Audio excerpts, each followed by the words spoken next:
Dans cette vidéo, je vais vous parler de la prière pour la femme juive et quels sont les passages obligés pour elle. C'est vrai qu'une femme qui est beaucoup occupée par ses enfants n'a pas forcément le temps de prier comme un homme. Donc déjà, on va voir pourquoi c'est si important de quand même trouver un moment pour prier et quels sont les passages les plus importants si elle n'a pas forcément le temps de tout faire. Déjà, la prière, c'est un moment de connexion avec Hachem. C'est vraiment un moment où tu recharges tes batteries, tu renforces ton lien avec Dieu et tu le remercies pour tout ce que tu as. Donc je vais vous dire les passages les plus importants. Donc on va commencer avec la prière du matin. Donc le matin, ce qui est super important, c'est de réciter le mot Déani. Donc le mieux, c'est de le dire dès que vos yeux s'ouvrent. C'est vraiment les premières paroles qui doivent sortir de notre bouche. Et donc ça consiste à remercier Hachem de nous avoir rendu notre âme, car comme vous savez, quand on dort, on dit que l'âme retourne vers Hachem. Ça, c'est le mot Déani. Ensuite, il faut réciter les brachot et ça aussi c'est super important parce qu'on peut pas étudier ni même prononcer des mots de Torah dans la journée si les brachot n'ont pas été récités. Et les brachot, c'est de là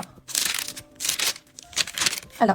Ensuite, on récite le Shema Israël, et ça, c'est le passage le plus important de toute la tfila. Donc, à la limite, si vous pouvez faire qu'un truc, c'est le Shema Israël. On dit qu'il faut le réciter minimum 2 fois par jour, donc une fois le matin et une autre fois avant d'aller dormir. Donc, ça, c'est le Shema, il faut le réciter au moins jusqu'à là. Ensuite, le passage le plus solennel, c'est l'Amida, et c'est littéralement le moment où on se tient devant Hachem. Donc, c'est pour ça qu'il faut être debout, à pieds joints, et interdit donc de parler. Ça, c'est l'Amida. De là, ça,